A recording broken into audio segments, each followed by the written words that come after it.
Mother, is Maxwell House really the only coffee in the world? Well, your father says so, and your father knows best.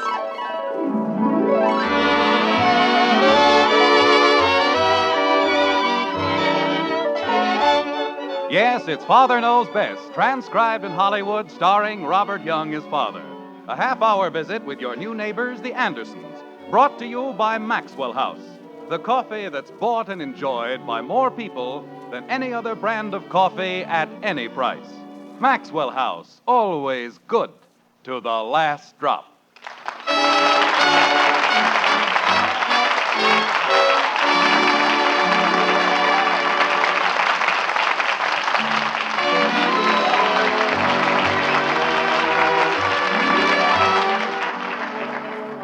It was Samuel Johnson who said, and with good reason, I'm sure, every man naturally persuades himself that he can keep his resolutions, nor is he convinced of his imbecility, but by length of time and frequency of experiment.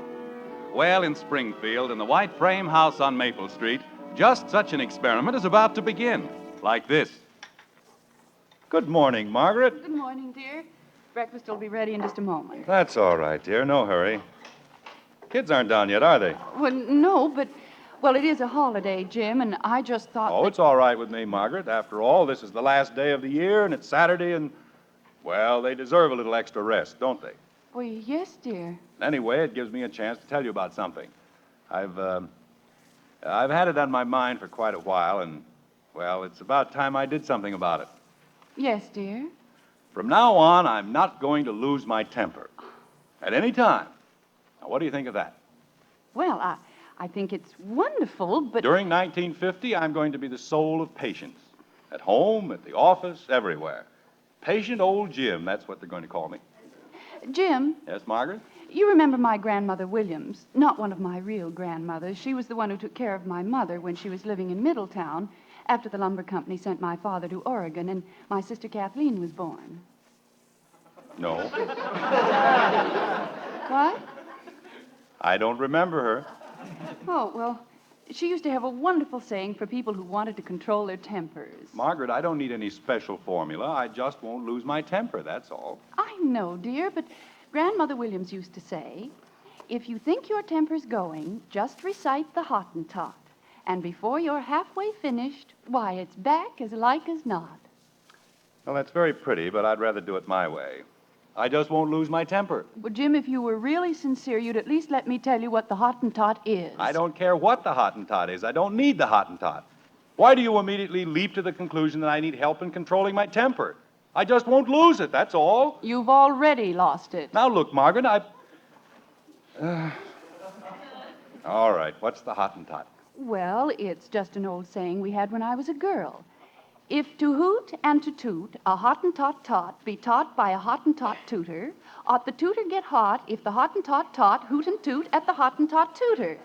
That's all there is to it.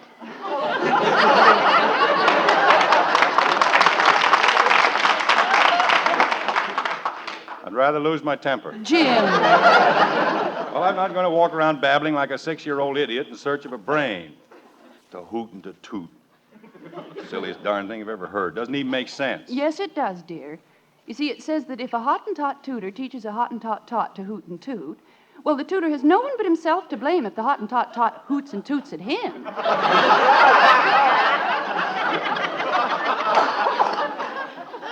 Fine, I'll tell him when he comes in. Jim, it's just supposed to divert your attention for a moment, that's all. Then you won't lose your temper. Margaret, I'm not going to. May I please have the morning paper? The paper? Oh, well, Betty came down to look at it first thing this morning. It's in the breakfast note. Thank you. Oh, no. Was there something wrong, dear? Margaret, look what she did to this paper. How in the world do they expect a man to read anything as messed up as this? Why is it that whenever I want to see anything around here... Jim? Somebody always...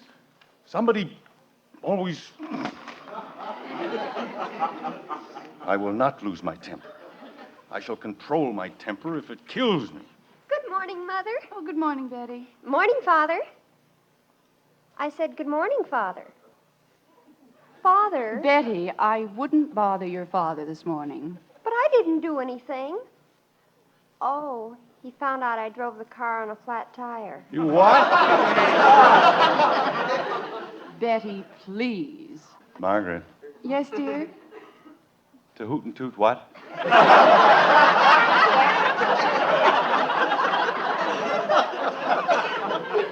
I'll write it down for you, dear. If to hoot and to toot, Hoot and toot. a Hottentot tot be taught by a Hottentot tutor, ought the tutor get hot if the Hottentot tot hoot and toot at the Hottentot tutor. Thank you. Good morning, Betty. Good morning, Father. And how are you this beautiful morning? Well, I'm fine, thank you. Are you all right? Just fine. Coffee about ready, Margaret? Well, yes, dear. Here you are. Thank you. Well, Betty, are you and Billy Smith planning on a big time tonight? Oh, yes, Father. Mr. Smith's going to let Billy have their brand new car, and we're going to a barn dance. In a barn. Well, what'll they think of next? Say, Margaret. Yes, dear? Heck and Elizabeth are going to the party at the Hathaways, too, aren't they? Well, I think so. Well, if Heck's letting Billy take their new car, they won't have any transportation. We'd better arrange to pick them up. All right, dear. Will you call Elizabeth? Yes, dear. Fine. Good morning, Mommy. Good morning, Daddy. Kathy, that wasn't you, was it? What wasn't me, Daddy? Morning, everybody. How's every little old thing? Oh, thank goodness. I thought for a minute we were going to have 2 elephants in the house. What's the matter, Dad? Nothing, only I wish you'd learn to walk down the stairs. You bet. Hey, Mom, I'm starving. Poor little thing. Well, I haven't eaten since last night. Say, Dad, speaking of money, Who said anything about money? well, nobody, but I'm going to. I see. One stack of wheat's coming up. Thank you, ma'am. Kathy, may I have a syrup, please? Yes, Daddy. Thank you. You're welcome. Christmas is over, too. What were you saying, Bud? Well, the way I figure it, $1 a week is all right when you're 15, but you see, I'll be 16 in another 5 or 6 months, and well, you see, when you're 15, you don't have to worry about girls much, but when you get to be 15 and a half, well, let's say you go to the movies and you meet a girl. I mean, even if she buys her own ticket, you know what they charge for ice cream sodas? Gosh, even if you only get a root beer or something, or... No, huh?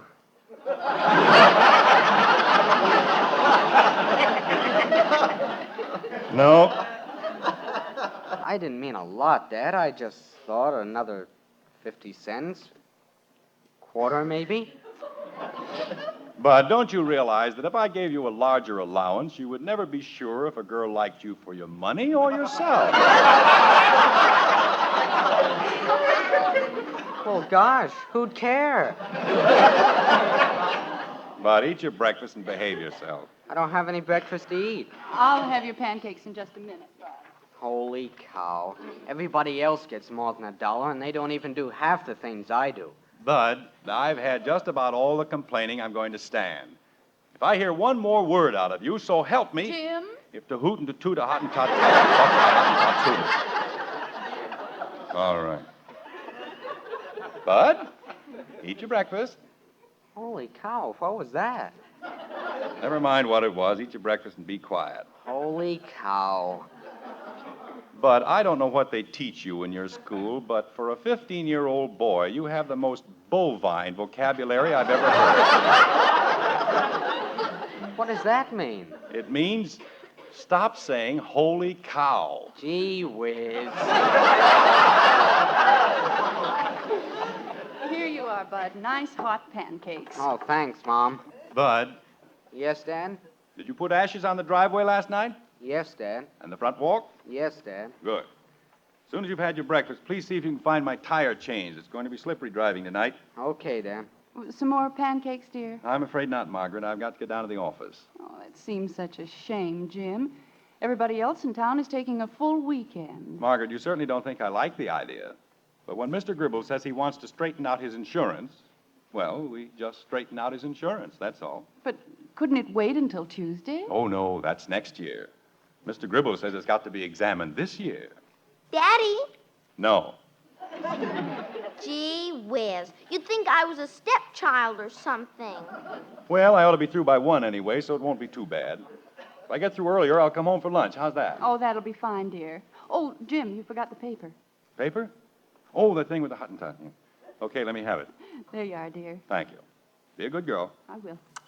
So long, kids. Goodbye, Father. Bye, If I don't Daddy. call you by noon, I'll have my lunch downtown. All right, dear. Drink your milk, Kathy. All I ever do is drink milk. What happened to my other rubber? I don't know, dear. Did you look in the closet? Oh, never mind. I've got it. Goodbye. Goodbye, Bye. dear. Bud, I wish you'd learn not to annoy your father at breakfast. I didn't do anything. All I said was... Oh, dear. Now what? Oh, it sounded like he fell down. Oh, How could he fall down? I put ashes on the sidewalk. Jim, darling, what happened? My back. Oh. My poor broken back. You fell down, huh, Dad?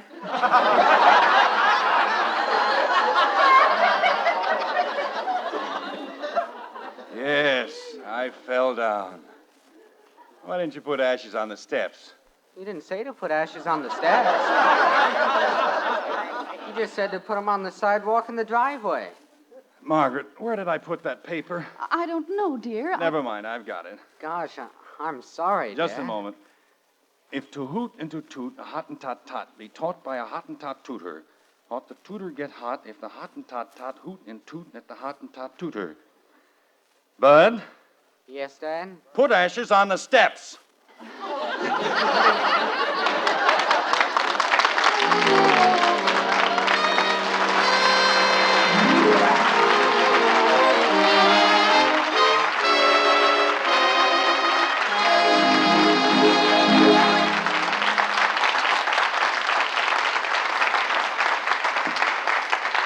Well, nobody can say Father isn't trying. This time of year, good resolutions are mighty important to a man. Of course, good coffee, truly good coffee, like our Maxwell House, well, that's important the whole year round. How much it means, that wonderful good to the last drop flavor. No other coffee gives it to you. No coffee but Maxwell House.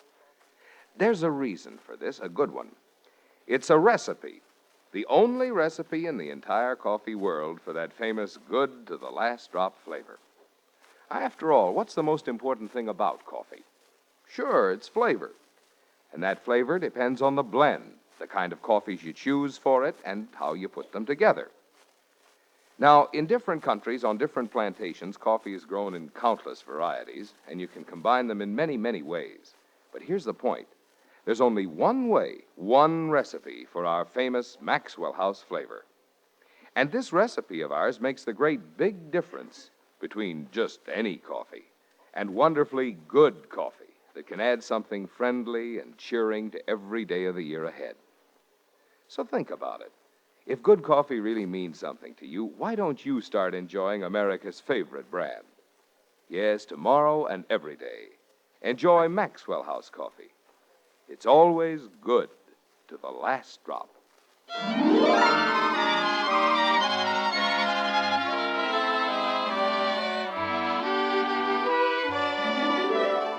In the white frame house on Maple Street, lunchtime has come and gone.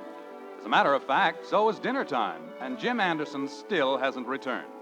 The rest of the family is eaten, but Father, just a minute. Here he comes now. Mr. Gribble, of all the miserable, ill-mannered, inconsiderate, unreliable creatures it has ever been my misfortune to meet. Jim, is that you? I'll be in a minute, Margaret. You, Mr. Gribble, take the first, second, and third prizes. I wouldn't care if you owned a dozen factories. You want to place your insurance with another office, it's perfectly all right with me. Oh, Jim, dear, we've been awfully worried. And who are you talking to? Mr. Gribble, that puny excuse for a foghorn. Mr. Gribble? Is he here? I don't know where he is. I've been waiting for him all day, and he still hasn't shown up. First it was 10 o'clock, then 1 o'clock, then 3, then 5. What's the matter, Dad? Anything wrong? No, everything's fine. Just dandy. We saved your dinner for you, dear. I had a sandwich downtown. The nerve of the guy, keeping me in the office a whole day. And then doesn't even have the decency... Jim, What is it, Margaret? to hoot and to toot. Oh, hoot and toot my foot. Even a Hottentot has a right to get mad once in a while. Well, I suppose you know best, dear. Dad. I wouldn't care if it were just an ordinary business day. I could understand that. Dad. But he knew I was going to the office just to meet him. He knew it was a holiday weekend. Say, Dad. There wasn't another office open in the entire building. Nobody to talk to. Nothing. Dad. What?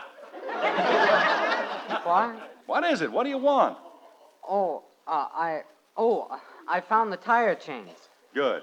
They're busted. Oh, I don't know. This was such a nice year. Why did it have to end like this? What's wrong with the chains, Bud? They're a mess. Kathy really fixed them. I did not. I didn't even touch him. All right, Kathy, never mind. Margaret, Yes, dear. do you suppose Kathy could have dictaphones planted around the house? I wouldn't think so, dear. Then how could she hear us clear out in the kitchen? Daddy, don't you listen to Bud. I haven't even seen the tire chain since Thanksgiving. Well, that's when you busted them. Oh, I did not. You certainly did. I certainly didn't. You certainly did. I certainly didn't. All right, kids, please. I can't take any of that tonight. I've got a splitting headache, and I'd like things to be peaceful and quiet just for a little while. Okay, Dad. I didn't bust him. All right, Kathy. Time for your bath and then get ready for bed. You mean now? I mean now.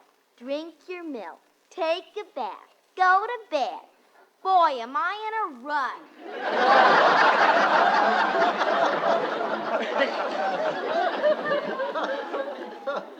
Jim, maybe if you took a little nap, you... Oh, it isn't that bad, honey. I'll be all right if we can manage just a little less confusion around here. Father, may I talk to you for a minute, please? Sure, why doesn't everybody talk to me? Let's invite the General Council of the United Nations in for the weekend. Betty, your father has a headache. Well, creepers, all I said was, could I talk to him for a minute? What's wrong with that? Not a thing, Betty. What is it? Well, Billy Smith said, his father said, that he could have the car. But if it's going to be slippery out, and the radio said it was going to be the worst New Year's Eve we've had in Springfield in over 20 years, and they wouldn't be surprised if we even had more snow before morning. He can't.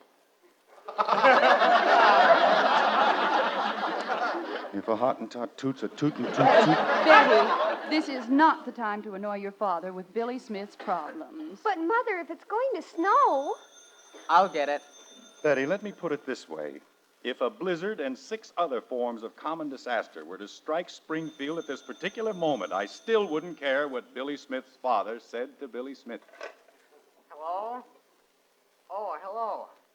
Sure, just a minute. Dad, Yes? it's Mr. Smith. Well, naturally, the way I feel, who else could it possibly be? Hello, Heck. Say, Jim, you're going to that shindig at the Hathaways, aren't you? That's right, Heck. Well, I was just wondering, how'd you like to drive over with us? Got a new car, you know.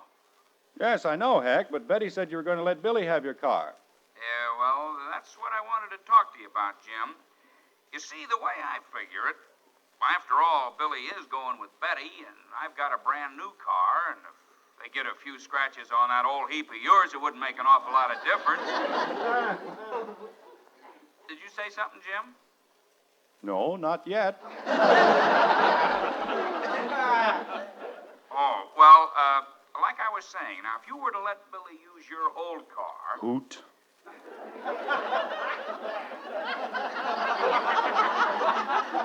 Then we could go in my new car. Toot. How about it, Jim? The Hottentot toots a tootin' tot. Hector? Yes? No. Never in all my life have I ever heard anything like that. What is it, dear? He wants me to lend Billy my car so his car won't get scratched up. The nerve of the man. Father, you mean you said no? I most emphatically said no. Margaret, what's gotten into everybody? I don't know, dear. If that isn't the worst example of... I think the whole world is going nuts. And I'm going with them. But... Never mind, Bud, I'll answer it. Doesn't want his car scratched up. But if they skid mine into a telephone pole, that'd be all right. Jim, my boy, I'm terribly sorry. I wouldn't have had this happen for the world. Oh, well, come on in, Mr. Gribble. Thank you. I got all tied up with my lawyers, and, well, I can only hope you'll forgive me. Oh, sure. That's the sort of thing that can happen to anybody. Let me have your coat. Oh, thank you. I'll just drop it here in the chair. Jim, if you're going to change your clothes, you better... Oh, hello, Mr. Gribble. Mrs. Anderson. Well, all dressed up, I see. Margaret, Mr. Gribble and I are going into the den, but we won't be long. All right, dear. Come along, Mr. Gribble. Thank you. There's no hurry. I'm going to help Betty dress. Charming woman, Mrs. Anderson. Absolutely charming. You're a lucky man, Jim. Yes, indeed, a very lucky man. Thank you. Sit down, Mr. Gribble. Well, Jim, shall we get started? Get what? We got a busy night ahead of us, so let's go to work. Now, wait a minute. You mean you came out here to go through your insurance tonight? Well, naturally, this is the 31st. Tomorrow starts a new year. Got to have my affairs in order by midnight. Why? Why? Good Lord, man. What do you mean, why? Because. Well, because I've always done it that way. That's why. Now, let's have an end to this foolishness and get to work. Or would you rather I placed my insurance with another organization? What's that? Mr. Gribble, I made a resolution for the new year. So I want you to notice that I am in complete control of my temper.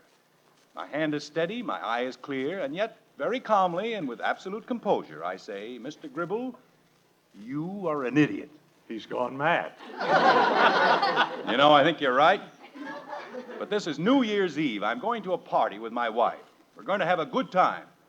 You and your lawyers and your insurance and your big fat factories can go jump into the nearest lake. He has gone mad. I'm not Jim Henderson. I'm a Hottentot, and I don't give a hoot. So goodbye, Mr. Gribble. Here's your coat, here's your hat. Goodbye, good luck, and I'll see you around the pool room. Well, business is picking up. Hiya, Jim. Oh, you. Oh, come on in, Hack. Well, thanks. Don't mind if I do. Oh, hello, Mr. Gribble. Goodbye, Mr. Gribble. What's the matter with him? Too much money.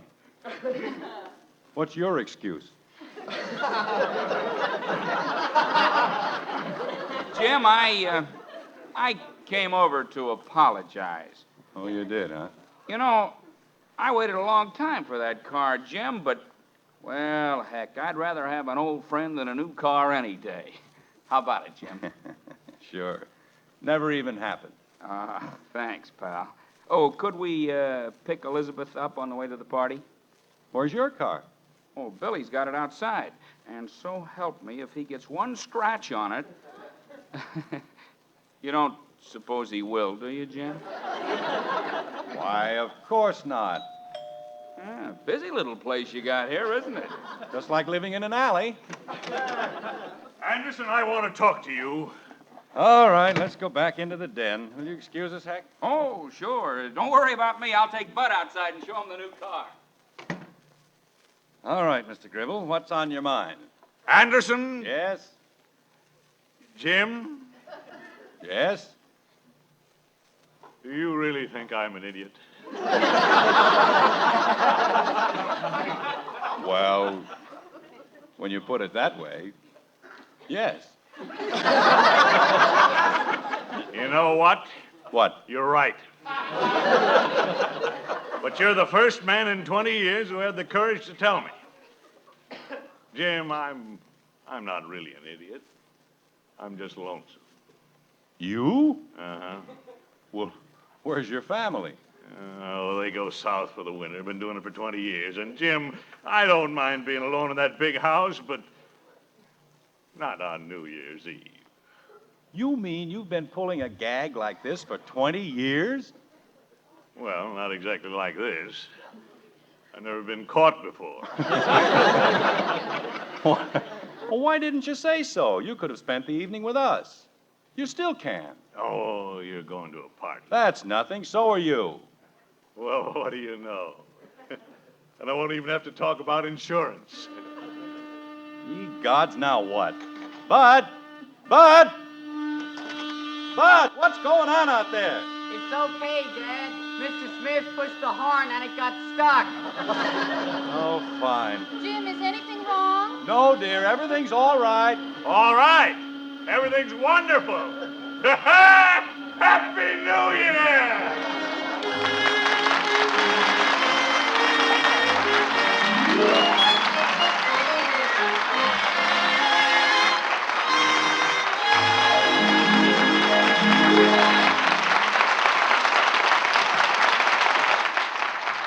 This time of year, enthusiasm like Mr. Gribble's is catching, and that's something we're all in favor of. We hope everything's wonderful with you, too.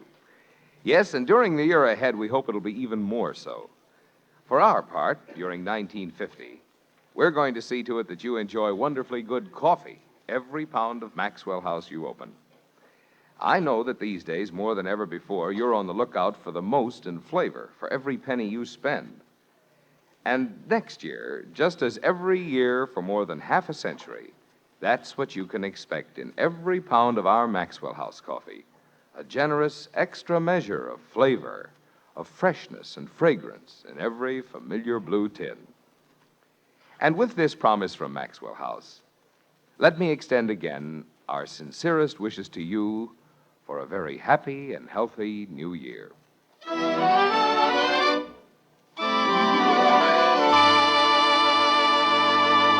Ladies and gentlemen, the star of our show, Mr. Robert Young.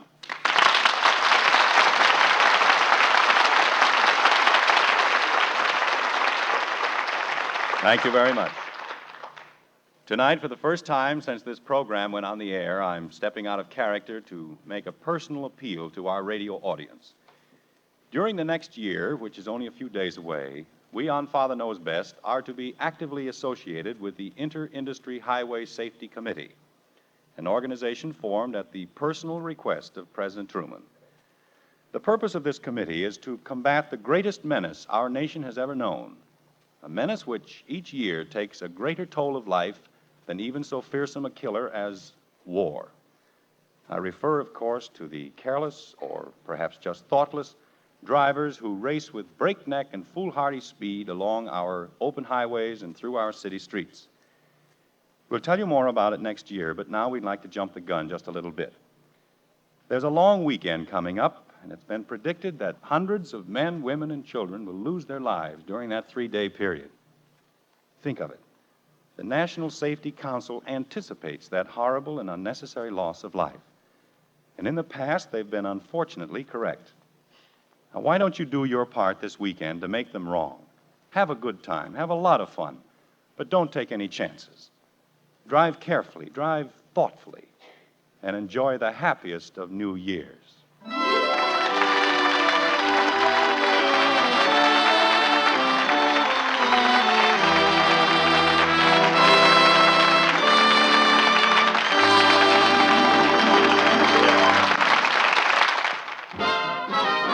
If you like good things the easy way, Good things the easy way. Instant Maxwell House, that's for you.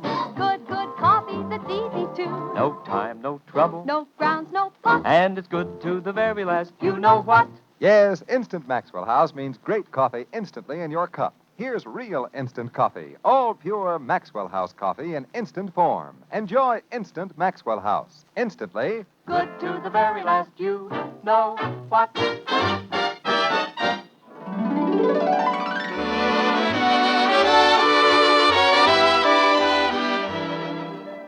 Father Knows Best was transcribed in Hollywood and written by Ed James. Join us again next week when we'll be back with Father Knows Best, starring Robert Young as Jim Henderson, with Roy Bargy and the Maxwell House Orchestra, and yours truly, Bill Foreman. So until next Thursday night, for myself and for the makers of Maxwell House Coffee and Instant Maxwell House, let me wish you again a very happy and healthy New Year. Now stay tuned in for Screen Guild Theater, which follows immediately over most of these stations.